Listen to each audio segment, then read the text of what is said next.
ਸਤਿ ਸ਼੍ਰੀ ਅਕਾਲ ਜੀ and welcome to Punjabi library. ਅੱਜ ਮੈਂ ਮਨਪ੍ਰੀਤ ਰਤੀਆ ਤੁਹਾਨੂੰ ਜੋ ਲੋਕ ਕਹਾਣੀ ਸੁਣਾਉਣ ਜਾ ਰਹੀ ਹਾਂ ਉਹ ਕਹਾਣੀ ਹੈ ਰਾਜਾ ਰਸਾਲੂ ਦੀ। ਭਾਵੇਂ ਪੰਜਾਬ ਦੇ ਇਤਿਹਾਸ ਵਿੱਚ ਰਾਜਾ ਰਸਾਲੂ ਦਾ ਨਾਂ ਸਥਾਈ ਤੌਰ ਤੇ ਕਿਧਰੇ ਨਜ਼ਰ ਨਹੀਂ ਆਉਂਦਾ, ਪਰੰਤੂ ਉਹ ਪੰਜਾਬ ਦੇ ਲੋਕ ਮਾਨਸ ਦਾ ਇੱਕ ਅਜਿਹਾ ਹਰਮਨ ਪਿਆਰਾ ਲੋਕ ਨਾਇਕ ਹੈ ਜਿਸ ਦੇ ਨਾਂ ਨਾਲ ਅਨੇਕਾਂ ਦਿਲਚਸਪ ਤੇ ਰਸ ਭਰਪੂਰ ਕਹਾਣੀਆਂ ਜੁੜੀਆਂ ਹੋਈਆਂ ਹਨ। ਉਸਦੇ ਜੀਵਨ ਨਾਲ ਸੰਬੰਧਿਤ ਘਟਨਾਵਾਂ ਅਤੇ ਸੂਰਬੀਰਤਾ ਭਰੇ ਕਾਰਨਾਮਿਆਂ ਨੂੰ ਬਹੁਤ ਸਾਰੇ ਲੋਕ ਕਵੀਆਂ ਨੇ ਆਪਣੀਆਂ ਵਾਰਾਂ ਅਤੇ ਕਿੱਸਿਆਂ ਵਿੱਚ ਗਾਇਆ ਹੈ। ਕਹਿੰਦੇ ਹਨ ਰਾਜਾ ਰਸਾਲੂ ਸਿਆਲਕੋਟ ਪਾਕਿਸਤਾਨ ਦੇ ਰਾਜਾ ਸਲਵਾਨ ਦਾ ਪੁੱਤਰ ਸੀ। ਪੂਰਨ ਭਗਤ ਦਾ ਛੋਟਾ ਭਰਾ ਜੋ ਸਲਵਾਨ ਦੀ ਢਲਦੀ ਉਮਰ ਵਿੱਚ ਰਾਣੀ ਲੂਣਾ ਦੀ ਕੁੱਖੋਂ ਪੂਰਨ ਦੇ ਵਰ ਨਾਲ ਪੈਦਾ ਹੋਇਆ।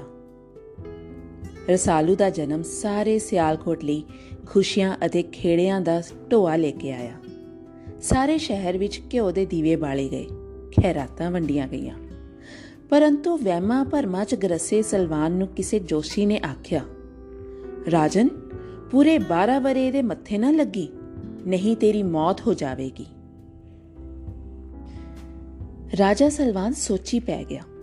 ਆਪਣੇ ਵਜ਼ੀਰਾਂ ਨਾਲ ਸਲਾਹ ਮਸ਼ਵਰਾ ਕਰਕੇ ਹੁਕਮ ਸੁਣਾ ਦਿੱਤਾ, ਰਸਾਲੂ ਨੂੰ 12 ਵਰੇ ਲਈ ਭੋਰੇ 'ਚ ਪਾ ਦੇਵੋ। ਕਿਹਾ ਬਾਪ ਸੀ ਉਹ ਜਿਹੜਾ ਸੁੱਖਾ ਸੁੱਕੇ ਪ੍ਰਾਪਤ ਕੀਤੇ ਪੁੱਤ ਦੇ ਮੱਥੇ ਲੱਗਣੋਂ ਵੀ ਡਰ ਰਿਹਾ ਸੀ। ਲੂਣਾ ਕੁਰਲਾਉਂਦੀ ਰਹੀ, ਲੋਰੀਆਂ ਦੇਣ ਦੀ ਉਹਦੀ ਰੀਝ ਤੜਪਦੀ ਰਹੀ। ਅਲੂਏ ਜਵਾਕ ਨੂੰ ਇੱਕ ਵੱਖਰੇ ਮਹਿਲ ਵਿੱਚ ਭੇਜ ਦਿੱਤਾ ਗਿਆ। ਉਸ ਮਹਿਲ ਵਿੱਚ ਰਸਾਲੂ ਲਈ ਸਾਰੀਆਂ ਸੁੱਖ ਸੁਵਿਧਾਵਾਂ ਹਾਸਲ ਸਨ, ਪਰੰਤੂ ਉਸਨੂੰ ਇਸ ਮਹਿਲ ਵਿੱਚੋਂ ਬਾਹਰ ਜਾਣ ਦੀ ਆਗਿਆ ਨਹੀਂ ਸੀ। ਇੱਕ ਤਰਖਾਣਾ ਦਾ ਮੁੰਡਾ ਤੇ ਇੱਕ ਸੁਨਿਆਰਾ ਦਾ ਮੁੰਡਾ ਉਹਦੇ ਨਾਲ ਖੇਡਣ ਲਈ ਛੱਡ ਗਏ ਤੇ ਦਾਈ ਸਕੀ ਮਾਂ ਦੀ ਨਿਆਈ ਉਹਦੀ ਪਾਲਣਾ ਪੋਸ਼ਣਾ ਕਰਨ ਲੱਗੀ। ਮਾਂ-ਬਾਪ ਦੀ ਮਮਤਾ ਤੋਂ ਵੀ ਹੋਣਾ ਰਸਾਲੂ ਦਿਨ ਮਹੀਨੇ ਸਾਲ ਬਤਾਉਂਦਾ ਹੋਇਆ ਵੱਡਾ ਹੋਣ ਲੱਗਾ। ਉਹਦੀ ਰਾਜ ਦਰਬਾਰ ਲਈ ਲੋੜੀਂਦੀ ਸਿੱਖਿਆ ਦਾ ਵਿਸ਼ੇਸ਼ ਪ੍ਰਬੰਧ ਕੀਤਾ ਗਿਆ। ਘੋੜਸਵਾਰੀ, ਸ਼ਸਤਰ ਸਿੱਖਿਆ, ਤੀਰ ਅੰਦਾਜ਼ੀ ਅਤੇ ਤਲਵਾਰ ਚਲਾਉਣ ਦੇ ਹੁਨਰ ਵਿੱਚ ਉਹਨੇ ਮੁਹਾਰਤ ਹਾਸਲ ਕਰ ਲਈ। ਯੋਗ ਸਾਧਨਾ ਅਤੇ ਕਸਰਤ ਕਰਨ ਦੇ ਸ਼ੌਕ ਨੇ ਉਸਦੇ ਸਰੀਰ ਨੂੰ ਸਡੋਲ ਤੇ ਗੇਲੀ ਵਰਗਾ ਮਜ਼ਬੂਤ ਬਣਾ ਦਿੱਤਾ। ਅਥਰੀ ਜਵਾਨੀ ਭਲਾ ਕਿੰਨੇ ਕੁ ਦੇਰ ਕਿਲੇ ਦੀ ਕੈਦ ਵਿੱਚ ਰਹਿ ਸਕਦੀ ਹੈ। ਰਾਜੇ ਦੇ ਸਖਤ ਹੁਕਮ ਵੀ ਉਸਨੂੰ ਤੋੜ ਨਾ ਸਕੇ। ਰਸਾਲੂ ਨੇ ਕਿਲੇ ਤੋਂ ਬਾਹਰ ਜਾਣਾ ਸ਼ੁਰੂ ਕਰ ਦਿੱਤਾ। ਹੁਸਨ ਦਾ ਰਸੀਆ ਤੇ ਸ਼ਿਕਾਰ ਖੇਡਣ ਦਾ ਸ਼ੌਕੀਨ ਰਸਾਲੂ ਆਪਣੇ ਬਾਂਕੇ ਘੋੜੇ ਤੇ ਸਵਾਰ ਹੋ ਕੇ ਸ਼ਹਿਰ ਵਿੱਚ ਗੇੜਾ ਮਾਰਨ ਲੱਗਾ। ਕਈ ਅਵਲੜੇ ਸ਼ੌਕ ਉਸਨੇ ਪਾਲੇ ਹੋਏ ਸਨ। ਉਹਨੂੰ ਪਾਣੀ ਭਰਦੀਆਂ ਸੋਹਣੀਆਂ ਮੁਟਿਆਰਾਂ ਦੇ ਗੁਲੇਲਾਂ ਨਾਲ ਘੜੇ ਭੰਨ ਕੇ ਅਨੂਠਾ ਸਵਾਦ ਆਉਂਦਾ ਸੀ। ਨਿੱਤ ਨਵੀਆਂ ਗਾਗਰਾਂ ਤੇ ਘੜੇ ਭੰਨੇ ਜਾਂਦੇ। ਲੂਣਾ ਕੋਲ ਮੁਟਿਆਰਾਂ ਨੇ ਜਾ ਸ਼ਿਕਾਇਤਾਂ ਕੀਤੀਆਂ। ਰਾਣੀ ਨੇ ਉਹਨਾਂ ਨੂੰ ਪਿੱਤਲ ਤੇ ਲੋਹੇ ਦੀਆਂ ਗਾਗਰਾਂ ਲੈ ਕੇ ਦਿੱਤੀਆਂ, ਪਰ ਰਸਾਲੂ ਨੇ ਤੀਰ ਕਮਾਨਾਂ ਨਾਲ ਉਹਨਾਂ ਵਿੱਚ ਛੇਕ ਕਰਨੇ ਸ਼ੁਰੂ ਕਰ ਦਿੱਤੇ। ਮੁਟਿਆਰਾਂ ਉਸਦੀਆਂ ਹਰਕਤਾਂ ਤੋਂ ਸਤੀਆਂ ਪਈਆਂ ਸਨ। ਰਾਜਾ ਸਲਵਾਨ ਦੇ ਦਰਬਾਰ ਵਿੱਚ ਰਸਾਲੂ ਦੀਆਂ ਹਰਕਤਾਂ ਦੀਆਂ ਸ਼ਿਕਾਇਤਾਂ ਪੁੱਜੀਆਂ। ਉਹ ਇਹ ਨਹੀਂ ਚਾਹੁੰਦਾ ਕਿ ਉਹਦੀ ਪ੍ਰਜਾ ਉਹਦੇ ਪੁੱਤ ਹੱਥੋਂ ਦੁਖੀ ਹੋਵੇ। ਉਸ ਤੋਂ ਛੁਟਕਾਰਾ ਪਾਉਣ ਲਈ ਸਲਵਾਨ ਨੇ ਰਸਾਲੂ ਦਾ ਪੁਤਲਾ ਬਣਾ ਕੇ ਸ਼ਹਿਰ ਦੇ ਮੁੱਖ ਦੁਆਰ ਤੇ ਖੜਾ ਕਰ ਦਿੱਤਾ। ਰਸਾਲੂ ਜਦੋਂ ਸ਼ਿਕਾਰ ਖੇਡ ਕੇ ਆਪਣੇ ਸ਼ਹਿਰ ਸਿਆਲਕੋਟ ਵਾਪਸ ਪਰਤਿਆ ਤਾਂ ਸ਼ਹਿਰ ਦੇ ਮੁੱਖ ਦੁਆਰ ਤੇ ਆਪਣਾ ਪੁਤਲਾ ਵੇਖ ਕੇ ਸਮਝ ਗਿਆ ਕਿ ਇਹ ਤਾਂ ਉਹਦੇ ਲਈ ਦੇਸ ਨਿਕਾਲੇ ਦਾ ਹੁਕਮ ਹੈ।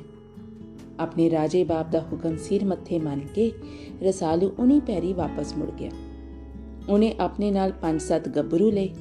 ਹਥਿਆਰਾਂ ਨਾਲ ਲੈਸ ਹੋ ਕੇ ਘੋੜੇ ਤੇ ਸਵਾਰ ਹੋ ਉਹ ਨਵੀਆਂ ਰਾਹਾਂ ਦੀ ਭਾਲ ਲਈ ਤੁਰ ਪਿਆ। ਹੁਣ ਉਹਦੇ ਲਈ ਚਾਰੇ ਜਗੀਰਾਂ ਖੁੱਲੀਆਂ ਸਨ। ਹੁਸਨਾ ਦੇ ਰਸੀਏ ਰਾਜਾ ਰਸਾਲੂ ਦੀ ਸੁੰਦਰਤਾ ਅਤੇ ਅਮੋੜ ਸੁਭਾਅ ਦੇ ਕਿਸੇ ਆਂਢ ਗੁਆਂਢ ਰਾਜ ਦਰਬਾਰ ਦੇ ਮਹਿਲਾਂ ਤੱਕ ਫੈਲ ਗਏ ਸਨ। ਕਈ ਸ਼ਹਿਜ਼ਾਦੀਆਂ ਉਹਦਾ ਮੁਖੜਾ ਦੇਖਣ ਲਈ ਤਰਸ ਰਹੀਆਂ ਸਨ। ਆਥਣ ਪਸਰ ਰਹੀ ਸੀ। ਜਦੋਂ ਰਸਾਲੂ ਨੀਲੇ ਸ਼ਹਿਰ ਪੁੱਜਾ, ਸ਼ਹਿਰ ਦੇ ਦੁਆਰ ਤੇ ਇੱਕ ਬੁੱਢੀ ਮਿਲੀ ਜੋ ਵਿਰਲਾਪ ਕਰ ਰਹੀ ਸੀ। ਤੈਨੂੰ ਕਿਹੜਾ ਦੁੱਖ ਹੈ ਜਿਹਦੇ ਕਰਕੇ ਇੰਨਾ ਵਿਰਲਾਪ ਕਰ ਰਹੀ ਹੈ? ਵੇ ਪੁੱਤ ਪਰਦੇਸੀਆ, ਕੀ ਦੱਸਾਂ, ਬੁੱਢੀ ਮਾਈ ਘੁੜਸਵਾਰ ਵੱਲ ਤਰਸੇਵੇਂ ਭਰੀਆਂ ਅੱਖਾਂ ਨਾਲ ਦੇਖਦੀ ਹੋਈ ਬੋਲੀ, ਮੈਂ 7 ਪੁੱਤਾਂ ਦੀ ਮਾਂ ਆ। ਇਹ ਸ਼ਹਿਰ ਦੇ ਨਾਲ ਦੀ ਨਗਰੀ ਆਦਮਖੋਰ ਦਿਓਆਂ ਦੀ ਹੈ। ਸਾਡੇ ਸ਼ਹਿਰ ਦੇ ਹਾਕਮ ਹਰ ਰੋਜ਼ ਵਾਰੀ ਨਾਲ ਇੱਕ ਗੱਭਰੂ ਨੂੰ ਆਦਮਖੋਰਾਂ ਦਾ ਖਾਜਾ ਬਣਨ ਲਈ ਭੇਜਦੇ ਨੇ। ਵਾਰੋ ਵਾਰੀ ਮੇਰੇ 6 ਪੁੱਤ ਆਦਮਖੋਰਾਂ ਦਾ ਖਾਜਾ ਬਣ ਚੁੱਕੇ ਨੇ। ਅੱਜ ਫੇਰ 7ਵੇਂ ਦੀ ਵਾਰੀ ਹੈ। ਮਾਈ ਦਾ ਵਿਰਲਾਪ ਸੁਣ ਕੇ ਰਸਾਲੂ ਦਾ ਦਿਲ ਪਸੀਜ ਗਿਆ। ਉਹਨੇ ਮਾਈ ਨੂੰ ਤਰਸਾਵਾ ਦਿੰਦਿਆਂ ਆਖਿਆ, ਮਾਤਾ ਤੂੰ ਘਬਰਾ ਨਾ, ਤੇਰੇ ਪੁੱਤ ਦੀ ਵਾਰੀ ਮੈਂ ਭੁਗਤਾਂਗਾ। ਮਾਈ ਨੇ ਸੁੱਖ ਦਾ ਸਾਹ ਲਿਆ ਤੇ ਰਸਾਲੂ ਨੂੰ ਸਹਿਆਂ ਅਸੀਸਾਂ ਦਿੱਤੀਆਂ। ਸ਼ਹਿਰ ਦੇ ਹਾਕਮ ਰਸਾਲੂ ਨੂੰ ਆਦਮਖੋਰਾਂ ਦਾ ਖਾਜਾ ਬਣਨ ਲਈ ਲੈ ਤੁਰੇ। ਘੋੜੇ ਤੇ ਸਵਾਰ ਰਸਾਲੂ ਦਾ ਜਾਹੋ ਜਲਾਲ ਝੱਲਿਆ ਨਹੀਂ ਸੀ ਜਾਂਦਾ। ਆਦਮਖੋਰਾਂ ਦੀ ਨਗਰੀ 'ਚ ਵੜਦਿਆਂ ਹੀ ਰਸਾਲੂ ਨੇ ਤਲਵਾਰ ਮਿਆਨ ਵਿੱਚੋਂ ਥੂ ਲਈ ਤੇ ਲੱਗਾ ਵਾਰ ਤੇ ਵਾਰ ਕਰਨ। ਆਦਮਖੋਰਾਂ 'ਚ ਥਰਥਲੀ ਮਚ ਗਈ। ਕਿਸੇ ਦਾ ਸਿਰ ਵੱਢਿਆ ਗਿਆ, ਕਿਸੇ ਦੀ ਬਾਂਹ। ਉਹਨਾਂ ਦਾ ਸਰਦਾਰ ਪਹਿਲੀ ਸੱਟੇ ਮਾਰਿਆ ਗਿਆ। ਉਹ ਹਾਲ ਦੁਹਾਈ ਪਾਉਂਦੇ ਹੋਏ ਉੱਥੋਂ ਭੱਜ ਗਏ। ਲੋਕਾਂ ਨੂੰ ਹੁਣ ਕਿਸੇ ਆਦਮਖੋਰ ਦਾ ਭੈ ਨਹੀਂ ਸੀ ਰਿਹਾ। ਸਾਰੇ ਨੀਲੇ ਸ਼ਹਿਰ ਦੇ ਨਿਵਾਸੀ ਰਸਾਲੂ ਦੇ ਸ਼ੁਕਰਗੁਜ਼ਾਰ ਸਨ ਅਤੇ ਉਸਦੀ ਬਹਾਦਰੀ ਦੇ ਵਾਰੇ ਜਾ ਰਹੇ ਸਨ। ਸ਼ੂਕ ਦੇ ਦਰਿਆ ਭਲਾ ਕਦੋਂ ਰੁਕਦੇ ਨੇ। ਕੁਝ ਦਿਨ ਨੀਲੇ ਸ਼ਹਿਰ ਵਿੱਚ ਠਹਿਰਨ ਮਗਰੋਂ ਰਸਾਲੂ ਨੇ ਰਾਜਾ ਹਰੀ ਚੰਦ ਦੇ ਹੋਡੀ ਨਗਰ ਵਿੱਚ ਜਾ ਪ੍ਰਵੇਸ਼ ਕੀਤਾ। ਉਸਦੀ ਬਹਾਦਰੀ ਦੇ ਕਿੱਸੇ ਸਾਰੇ ਇਲਾਕੇ ਵਿੱਚ ਚਰਚਾ ਦਾ ਵਿਸ਼ੇ ਬਣ ਚੁੱਕੇ ਸਨ। ਰਾਜੇ ਇਹ ਵੀ ਜਾਣਦੇ ਸਨ ਕਿ ਉਹ ਰਾਜਾ ਸਲਵਾਨ ਦਾ ਅਮੋੜ ਪੁੱਤਰ ਹੈ। ਰਸਾਲੂ ਹਰੀ ਚੰਦ ਦੇ ਬਾਗ ਵਿੱਚ ਸੁੱਤਾ ਪਿਆ ਸੀ। ਐਨੇ ਨੂੰ ਹਰੀ ਚੰਦ ਦੀ ਪੁੱਤਰੀ ਰਾਜਕੁਮਾਰੀ ਸੌਂਕਣੀ ਸੈਰ ਕਰਦੀ ਉੱਥੇ ਆ ਗਈ। ਛੈਲ ਛਬੀਲਾ ਗੱਭਰੂ ਵੇਖ ਉਹ ਆਪਣੀ ਸੁੱਧ-ਬੁੱਧ ਗਵਾ ਬੈਠੀ। ਰਸਾਲੂ ਵੀ ਸੁੰਦਰਤਾ ਦੀ ਮੂਰਤ ਸੌਂਕਣੀ ਦੇ ਮੋਹ ਵਿੱਚ ਕੀਲਿਆ ਗਿਆ। ਪਿਆਰ ਭਰੇ ਬੋਲਾਂ ਨਾਲ ਦੋਹਾਂ ਨੇ ਸਾਂਝ ਪਾ ਲਈ। ਸੌਂਕਣੀ ਆਪਣੇ ਬਾਪ ਕੋਲ ਗੱਲ ਕੀਤੀ। ਹਰੀ ਚੰਦ ਰਸਾਲੂ ਨੂੰ ਆਪਣੇ ਮਹਿਲੀਂ ਲੈ ਆਇਆ। ਸ਼ੌਂਕਣੀ ਦੇ ਵਰ ਦੀ ਭਾਲ ਵਿੱਚ ਉਹਨੇ ਕਈ ਵਰੇ ਲੰਘਾ ਦਿੱਤੇ, ਪਰੰਤੂ ਉਸਦੇ ਮੇਚ ਦਾ ਵਰ ਉਹਨੂੰ ਕਿਧਰੇ ਨਹੀਂ ਸੀ ਟੱਕਰਿਆ। ਰਸਾਲੂ ਨੂੰ ਵੇਖ ਹਰੀ ਚੰਦ ਨੇ ਸ਼ੌਂਕਣੀ ਦਾ ਵਿਆਹ ਰਸਾਲੂ ਨਾਲ ਕਰਨ ਦਾ ਫੈਸਲਾ ਕਰ ਲਿਆ। ਰਸਾਲੂ ਕਾਫੀ ਸਮਾਂ ਹਰੀ ਚੰਦ ਦੇ ਮਹਿਲਾਂ ਵਿੱਚ ਟਿਕਿਆ ਰਿਹਾ। ਕਦੀ ਸ਼ਿਕਾਰ ਖੇਡਣ ਚਲਿਆ ਜਾਂਦਾ, ਕਦੀ ਦੋਮਨ ਨਾਮ ਦੇ ਗੱਭਰੂ ਨਾਲ ਚੌਪਟ ਖੇਡਦਾ ਰਹਿੰਦਾ। ਰਸਾਲੂ ਇਹ ਨਹੀਂ ਸੀ ਜਾਣਦਾ ਕਿ ਸ਼ੌਂਕਣੀ ਦੋਮਨ ਸੁਨਿਆਰ ਤੇ ਫਿਦਾ ਹੈ। ਦੋਮਨ ਤੇ ਸ਼ੌਂਕਣੀ ਅਕਸਰ ਲੁਕ ਕੇ ਮਿਲਦੇ ਰਹਿੰਦੇ। ਇੱਕ ਦਿਨ ਰਸਾਲੂ ਮਹਿਲਾਂ ਦੇ ਬਾਹਰ ਦੋਮਨ ਨਾਲ ਚੌਪਟ ਖੇਡ ਰਿਹਾ ਸੀ। ਉਹਨੇ ਵੇਖਿਆ ਦੋਮਨ ਚੋਰੀ ਅੱਖ ਬਚਾ ਕੇ ਉੱਪਰ ਮਹਿਲਾਂ ਵੱਲ ਵੇਖੀ ਜਾਂਦਾ ਹੈ। ਉਹਨੂੰ ਸ਼ੱਕ ਪਿਆ। ਉਹਨੇ ਮਲਕ ਦੇਣੇ ਜਾ ਕੇ ਪਾਣੀ ਦਾ ਕਟੋਰਾ ਭਰ ਕੇ ਆਪਣੇ ਕੋਲ ਰੱਖ ਲਿਆ। ਕੁਝ ਸਮੇਂ ਮਗਰੋਂ ਮਹਿਲ ਦੀ ਖਿੜਕੀ ਵਿੱਚ ਖੜੋਤੀ ਸ਼ੌਂਕਣੀ ਦਾ ਅਕਸ ਕਟੋਰੇ ਦੇ ਪਾਣੀ ਵਿੱਚ ਪਿਆ। ਸ਼ੱਕ ਦੀ ਹੁਣ ਕੋਈ ਗੁੰਜਾਇਸ਼ ਹੀ ਨਹੀਂ ਸੀ ਰਹੀ। ਰਸਾਲੂ ਨੇ ਆਪਣੇ ਮਨ ਨਾਲ ਪੱਕਾ ਫੈਸਲਾ ਕਰਕੇ ਸ਼ੌਂਕਣੀ ਦਾ ਵਿਆਹ ਦੋਮਨ ਨਾਲ ਕਰਵਾ ਦਿੱਤਾ। 2 ਦਿਲਾਂ ਨੂੰ ਜੋੜ ਆਪ ਅੱਗਾਂ ਤੁਰ ਪਿਆ। ਸਮਾਂ ਬੀਤਦਾ ਗਿਆ। ਕਈ ਵਰ੍ਹੇ ਇੰਜ ਹੀ ਬੀਤ ਗਏ। ਰਸਾਲੂ ਨੇ ਸ਼ਿਕਾਰ ਖੇਡਣ ਅਤੇ ਲੜਾਈ ਦੇ ਸ਼ੌਂਕ ਨੂੰ ਮਕਾਈ ਰੱਖਿਆ। ਕਈ ਛੋਟੇ-ਮੋਟੇ ਰਾਜਿਆਂ ਨਾਲ ਮੁੱਠਭੇੜਾਂ ਹੋਈਆਂ, ਕਈ ਰਾਜ ਖੋਹੇ ਤੇ ਛੱਡੇ। ਅਟਕ ਦੇ ਪਾਰ ਦਰਿਆ ਦੇ ਕੰਢੇ ਤੇ ਵਸੇ ਸ਼ਹਿਰ ਸਿਰੀਕੋਟ ਤੇ ਰਾਜਾ ਸਿਰਕਪ ਦੀ ਕੰਸੋ ਰਾਜਾ ਰਸਾਲੂ ਦੇ ਕੰਨੀ ਪਈ। ਸਿਰਕਪ ਬੜਾ ਨਿਰਦਈ ਅਤੇ ਧੋਖੇਬਾਜ਼ ਰਾਜਾ ਸੀ, ਜੋ ਜੂਆ ਖੇਡਣ ਦਾ ਬਹੁਤ ਸ਼ੌਕੀਨ ਸੀ। ਉਹ ਸ਼ਰਤਾਂ ਲਾ ਕੇ ਜੂਆ ਖੇਡਦਾ ਸੀ ਤੇ ਹਾਰਨ ਵਾਲੇ ਦਾ ਸਿਰ ਵੱਢ ਲੈਂਦਾ ਸੀ। ਇਸੇ ਕਰਕੇ ਉਹਦਾ ਨਾਂ ਸਿਰਕਪ ਪਿਆ ਹੋਇਆ ਸੀ।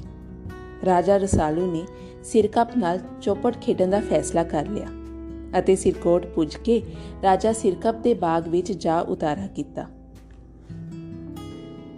ਜਦੋਂ ਰਸਾਲੂ ਬਾਗ ਵਿੱਚ ਪੁੱਜਾ ਤਾਂ ਸਿਰਕਪ ਦੀ ਹੁਸਨਾਕ ਬੇਟੀ ਆਪਣੀਆਂ 60 ਸਹੇਲੀਆਂ ਨਾਲ ਪੀਂਘ ਝੂਟ ਰਹੀ ਸੀ। ਮੁਟਿਆਰ ਨੂੰ ਵੇਖ ਹੁਸਨ ਦੇ ਰਸੀਏ ਰਸਾਲੂ ਦੀਆਂ ਅੱਖਾਂ ਝੁੰਧਿਆ ਗਈਆਂ। ਹੁਸਨ ਮਚਲਿਆ, ਇਸ਼ਕ ਤੜਪਿਆ। ਰਾਜਕੁਮਾਰੀ ਨੇ ਰਸਾਲੂ ਵੱਲ ਵੇਖਿਆ ਤੇ ਭੁੱਲੀਆਂ 'ਚ ਮੁਸਕਰਾ ਕੇ ਬੋਲੀ, ਅੜਿਆ ਇੱਕ ਪੀਂਘ ਦਾ ਝੂਟਾ ਹੀ ਦੇ ਛੱਡ, ਦੇਖਾਂ ਕਿੰਨਾ ਕੁ ਜ਼ੋਰ ਹੈ ਤੇਰੇ ਡੋਲਿਆਂ 'ਚ। ਹੁਸਨ ਦੀ ਏ ਪਰੀਏ, ਤੂੰ ਕੱਲੀ ਕੀ, ਸਾਰੀਆਂ ਸਹੇਲੀਆਂ ਨੂੰ ਨਾਲ ਲੈ ਕੇ ਪੀਂਘ ਤੇ ਚੜ ਜਾ, ਇਕੱਠਿਆਂ ਨੂੰ ਹੀ ਝੂਟਾ ਦੇ ਦਿਆਂ। ਰਸਾਲੂ ਨੇ ਆਪਣੇ ਡੋਲਿਆਂ ਤੇ ਮਾਣ ਕਰਦਿਆਂ ਆਖਿਆ। ਰਾਜਕੁਮਾਰੀ ਆਪਣੀਆਂ 60 ਸਹੇਲੀਆਂ ਸਮੇਤ ਪੀਂਘ ਤੇ ਚੜ ਗਈ। ਰਾਜਾ ਰਸਾਲੂ ਨੇ ਪੀਂਘ ਨੂੰ ਅਜਿਹਾ ਜ਼ੋਰਦਾਰ ਝੂਟਾ ਦਿੱਤਾ ਕਿ ਪੀਂਘ ਅੱਧ ਅਸਮਾਨੇ ਪੁੱਜ ਗਈ। ਮੁੜਦੀ ਹੋਈ ਪੀਂਘ ਤੇ ਰਸਾਲੂ ਨੇ ਤਲਵਾਰ ਨਾਲ ਵਾਰ ਕਰਕੇ 2 ਟੋਟੇ ਕਰ ਦਿੱਤੇ ਤੇ ਸਾਰੀਆਂ ਲੋਟ-ਪੋਟ ਹੋਈਆਂ ਧਰਤੀ ਤੇ ਡਿੱਗ ਪਈਆਂ। ਕਈਆਂ ਦੇ ਸੱਟਾਂ ਵੱਜੀਆਂ। ਰਾਜੇ ਨੂੰ ਇਸ ਘਟਨਾ ਦਾ ਪਤਾ ਲੱਗਾ। ਉਹ ਘਬਰਾ ਗਿਆ। ਰਾਜਾ ਰਸਾਲੂ ਦੇ ਪੁੱਜਣ ਦੀ ਖਬਰ ਉਹਨੂੰ ਮਿਲ ਗਈ ਸੀ। ਰਸਾਲੂ ਨੇ ਸ਼ਹਿਰ ਦੇ ਦੁਆਰੇ ਤੇ ਪਏ ਸਿਰਕੱਪ ਦੇ 10 ਦੇ 10 ਧੋਸੇ ਪਹਿਲਾਂ ਹੀ ਭੰਨ ਸੁੱਟੇ ਸਨ। ਰਸਾਲੂ ਸਿਰਕੱਪ ਦੇ ਦਰਬਾਰ ਵਿੱਚ ਪੁੱਜ ਗਿਆ ਤੇ ਉਹਦੇ ਨਾਲ ਚੌਪੜ ਖੇਡਣ ਦੀ ਇੱਛਾ ਪ੍ਰਗਟਾਈ। ਸਿਰਕੱਪ ਨੇ ਸ਼ਰਤ ਰੱਖੀ ਕਿ ਜਿਹੜਾ ਹਾਰੇ ਉਹ ਆਪਣੀ ਸਾਰੀ ਦੌਲਤ, ਰਾਜ ਅਤੇ ਆਪਣਾ ਸਿਰ ਦੇਵੇਗਾ। ਸਿਰਕੱਪ ਦੀਆਂ ਸ਼ਰਤਾਂ ਅਨੁਸਾਰ ਚੌਪੜ ਦੀ ਬਾਜ਼ੀ ਸ਼ੁਰੂ ਹੋਈ। ਚੌਪੜ ਦੀ ਬਾਜ਼ੀ ਕੌਣ ਹਾਰਿਆ ਤੇ ਕੌਣ ਜਿੱਤਿਆ ਤੇ ਹਾਰਨ ਵਾਲੇ ਨਾਲ ਕੀ ਹੋਇਆ, ਇਹ ਜਾਣਨ ਲਈ ਸੁਣਿਓ ਕਹਾਣੀ ਦਾ ਦੂਜਾ ਭਾਗ।